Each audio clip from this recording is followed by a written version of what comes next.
You ask Tiger to solve. This deals with linear equations with one unknown. The final result is x equals -18/7. Let's solve it step by step. Simplify the expression. Group like terms. Simplify the arithmetic. Group all constants on the right side of the equation. Subtract 36 from both sides. Simplify the arithmetic.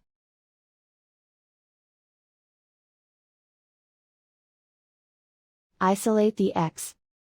Divide both sides by 14. Simplify the fraction. Find the greatest common factor of the numerator and denominator. Factor out and cancel the greatest common factor. And so the final result is x equals -18/7.